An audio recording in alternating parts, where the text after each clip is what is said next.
Assalamualaikum warahmatullahi wabarakatuh. Halo guys, kembali lagi di channel YouTube Kuliah Medis. Tempatnya kuliah tenaga medis.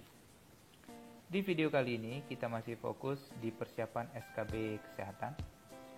Banyak sekali komentar yang masuk dan request dari teman-teman untuk membahas contoh soal hitung-hitungan atau rumus perhitungan dalam keperawatan, seperti menghitung tetesan infus, usia kehamilan, kebutuhan cairan, atau resusitasi cairan, dan lain-lain. Jadi pada kesempatan kali ini saya sudah menyiapkan berbagai contoh soal SKB hitung-hitungan berdasarkan FR atau pengalaman soal yang muncul 10 tahun terakhir dan dilengkapi dengan pembahasan serta rumus-rumus dalam pengerjaannya. So, stay terus, jangan sampai ketinggalan. Sebelum ke soal yang pertama, buat teman-teman yang baru saja bergabung, jika dirasa video ini bermanfaat, dukung terus dengan subscribe, like, dan share. Kemudian tekan tanda lonceng agar teman-teman tidak ketinggalan untuk video selanjutnya. Terima kasih. Kita langsung saja ke soal yang pertama. Menghitung usia kehamilan atau umur kehamilan dalam bulan, di mana rumusnya adalah TFU dalam sentimeter atau tinggi fundus uteri dibagi 3,5 cm. Jadi rumus untuk menghitung umur kehamilan dalam bulan di sini tinggi fundus uteri dalam sentimeter dibagi 3,5 cm. Langsung saja ke contoh kasus. Seorang ibu hamil dengan G1P0A0 datang ke poli kandungan untuk antenatal care. Saat pemeriksaan diperoleh hasil TFU 28 cm. Berapa usia kandungan ibu tersebut? A5, B6, C7, D9, E8. Langsung kita jawab. Di sini diketahui ibu hamil dengan G1P0A0 dan tinggi fundus uterinya 28 cm. Ditanya usia kehamilan ibu. Di sini udah jelas ya soalnya ya. Tinggal kita masukkan 28 cm tinggi fundus uterinya dibagi dengan 35 cm, hasilnya 8 bulan. Jadi jawabannya E, 8. Cukup jelas ya. Lanjut ke soal yang nomor 2. Menghitung jumlah tetesan infus atau lebih disingkat dengan TPM, tetesan per menit. Rumusnya di sini itu jumlah volume cairan dikali faktor tetes dibagi dengan lama pemberian dikali 60 menit. TPM sama dengan jumlah volume cairan dikali faktor tetes dibagi lama pemberian dikali 60 menit. Nah, langsung ke contoh kasus. Seorang anak perempuan usia 7 tahun diopname setelah menderita diare berat selama 2 hari. Dokter memberikan cairan Ringer laktat 2 botol dan dijadwalkan akan habis 10 jam dengan faktor tetesan infus 20. Saat ini infus sudah berjalan selama 7 jam. Cairan tersisa adalah 350 ml. Berapakah jumlah tetesan per menit diperlukan agar infus habis tepat waktu? A60 tetes, B41, C11, D38, E33. Nah, di sini sudah jelas ya. Dari soal sudah jelas. Jumlah volume cairan RL itu 1000 cc dan sudah berjalan selama 7 jam, menyisakan sisa 350 ml. Dari instruksinya lama pemberian itu 10 jam. Tapi sudah berjalan 7 jam, jadi sisa tinggal 3 jam.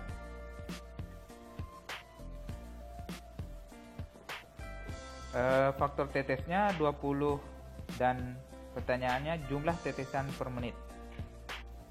Langsung kita masukkan ke rumus.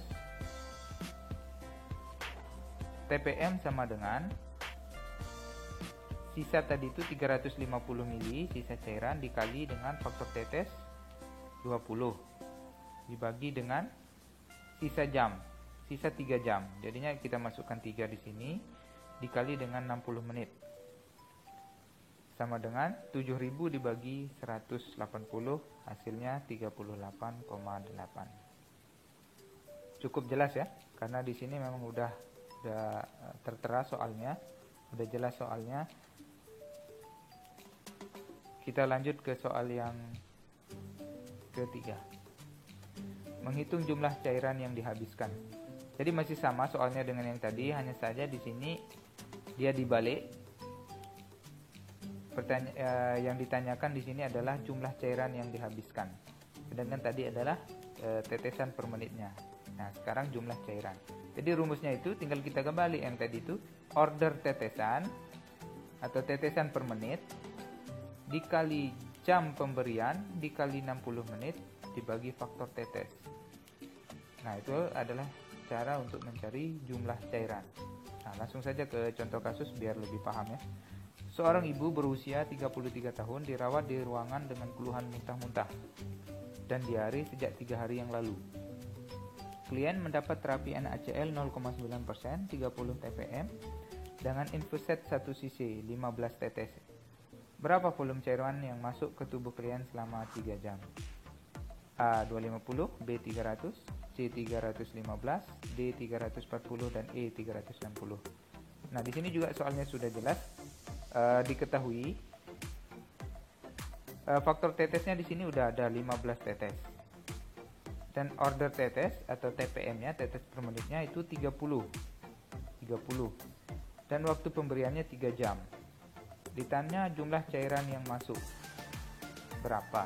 Nah, seperti kita ketahui rumusnya tadi adalah jumlah cairan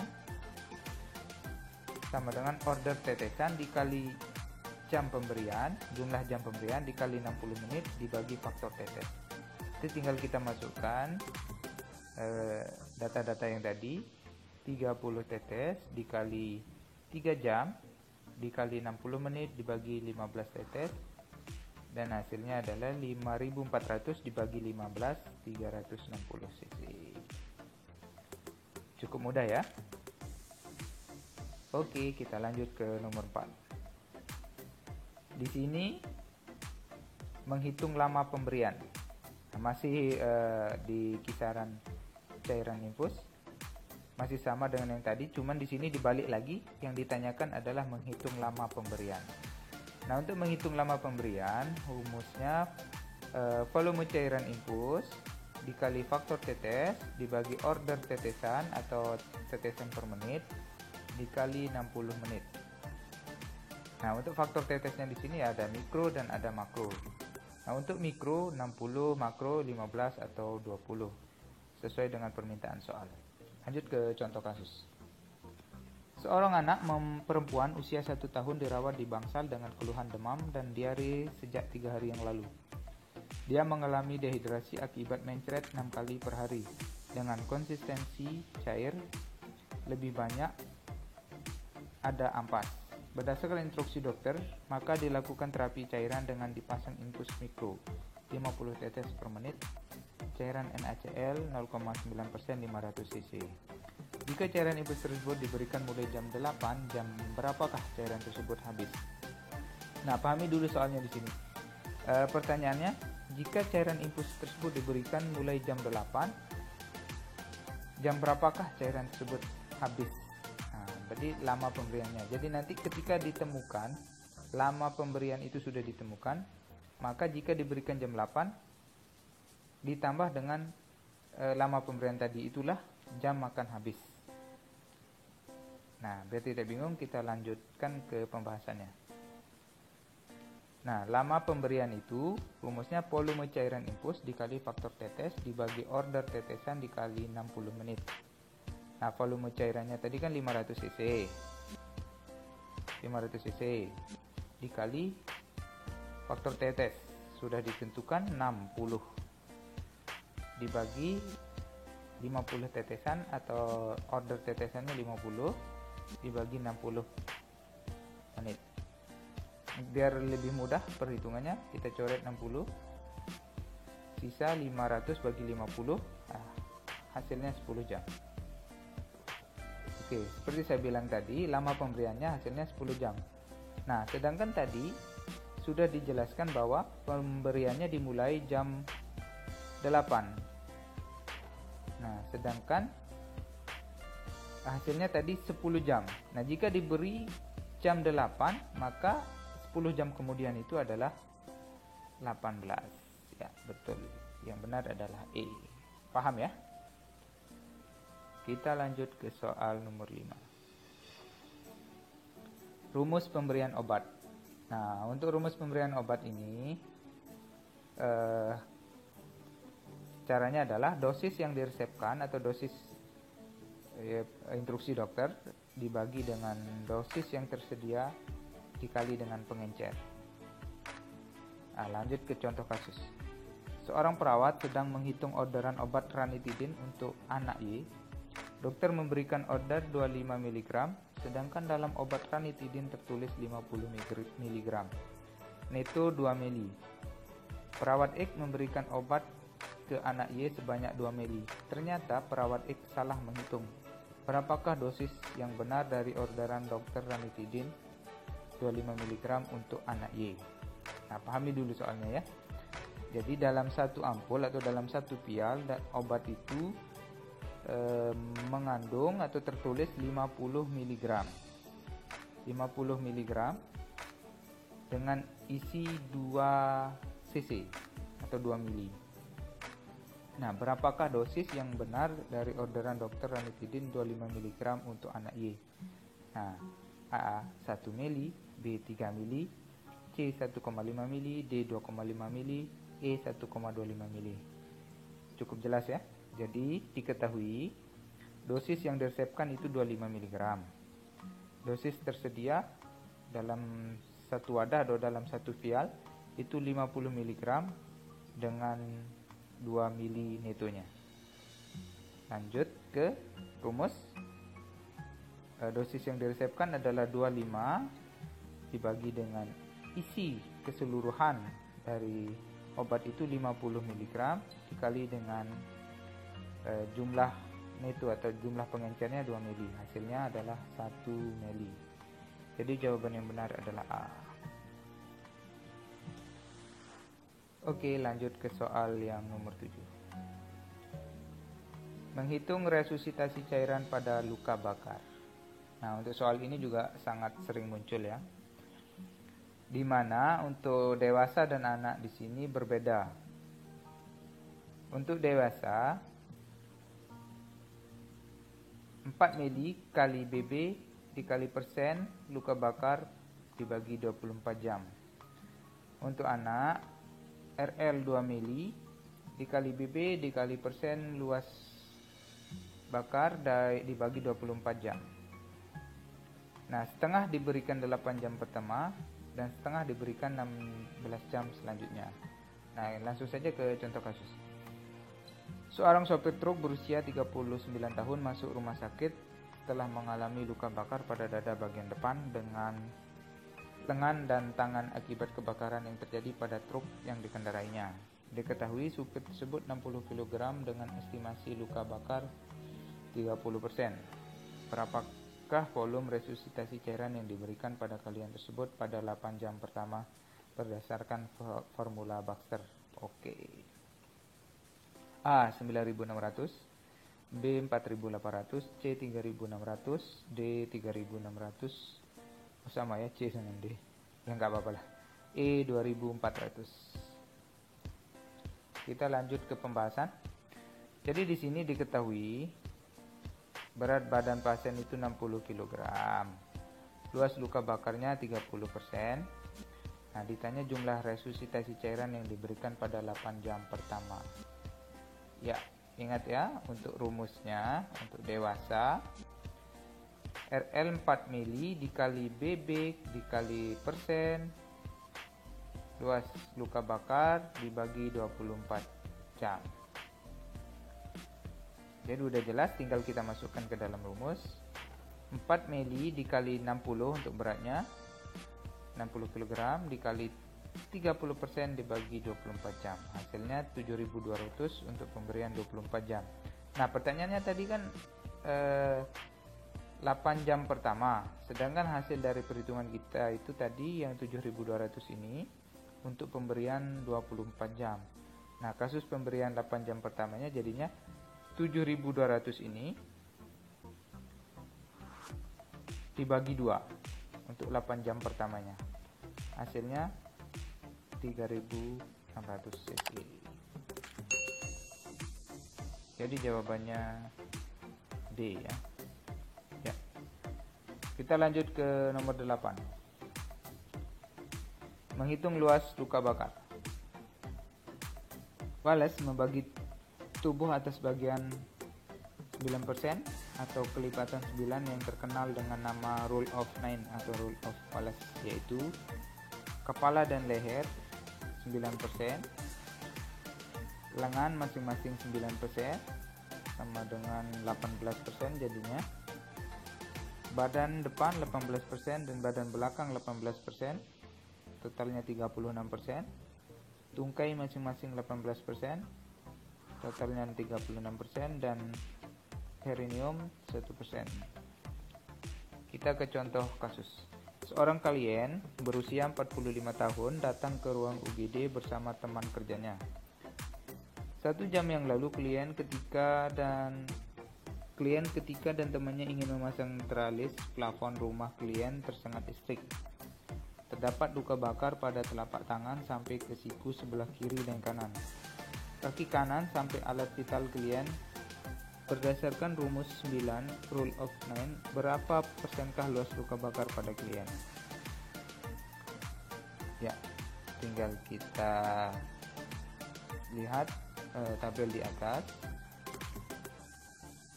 Telapak tangan sampai siku masing-masing 4,5%, total 9%. Sedangkan kaki kanan 18% dan genitalia 1%. Ditanya luas luka bakar, ya kita jumlahkan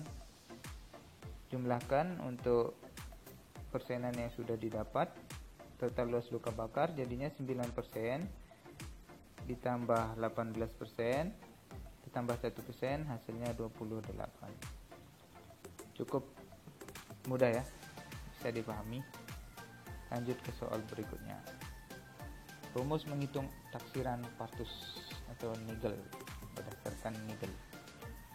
Rumusnya ada 2. Jika HPHT bulan Januari sampai Maret, hari HPHT-nya itu ditambah 7, bulannya ditambah 9, tahunnya ditambah 0.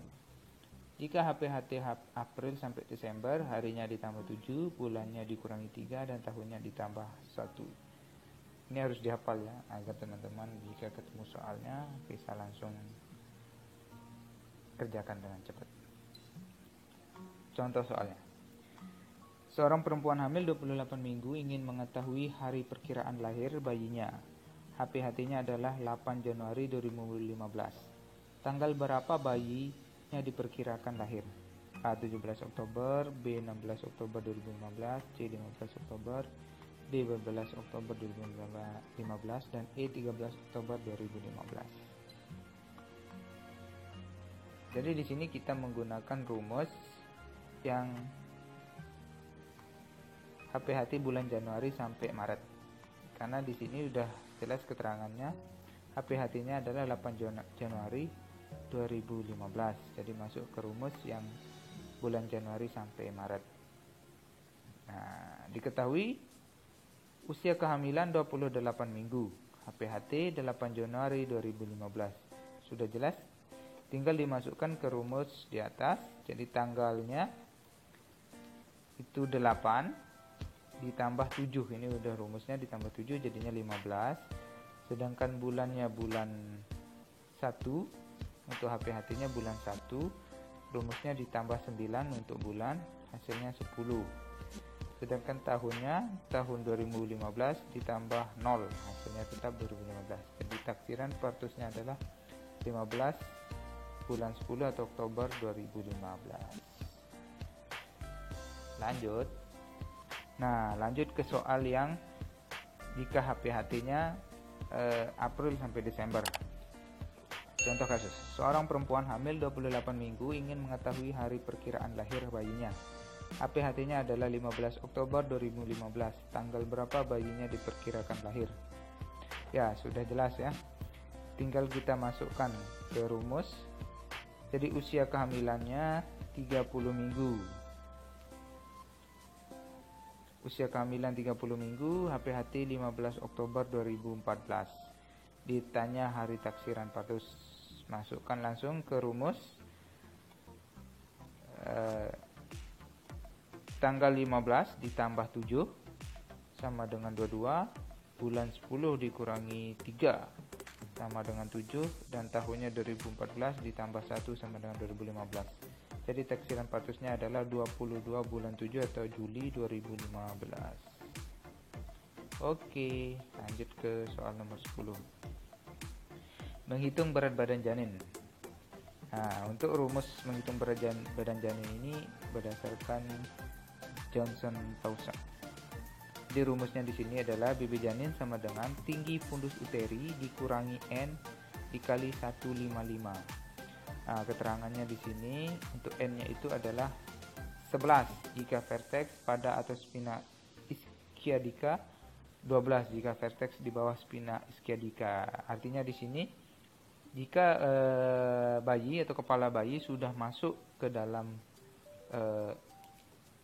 mulut panggul, maka itu dihitung nilai N 11. Sedangkan jika kepala bayi belum masuk, nilainya 11.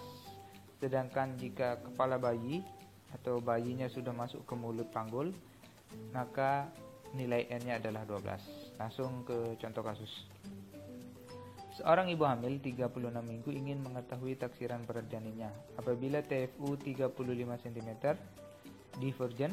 Divergen ini artinya adalah kepala bayi belum masuk ke mulut panggul. Berapakah taksiran berat janinnya? A 3620, B 3720, C 3820, D 3520, dan E 3730. Pembahasan. Diketahui di sini usia kehamilan adalah 36 minggu. TFU-nya 35 cm divergen atau belum masuk ke mulut panggul. Jadi menggunakan nilai N yang 11. Kita masukkan ke rumus. Berat janinnya 35. Berat janin sama dengan 35 cm untuk TFU-nya dikurangi 11 dikali 155, hasilnya 24 dikali 155 sama dengan 3720 gram. Oke, mantap. Oh iya, baik. Terima kasih buat teman-teman. Cukup sampai di sini untuk video kita kali ini. Semoga bermanfaat, dan sebaik-baik ilmu adalah ilmu yang bermanfaat. Jika dirasa video ini bermanfaat, dukung terus dengan cara subscribe, like, dan share. Share sebanyak-banyak ke sosial media teman-teman.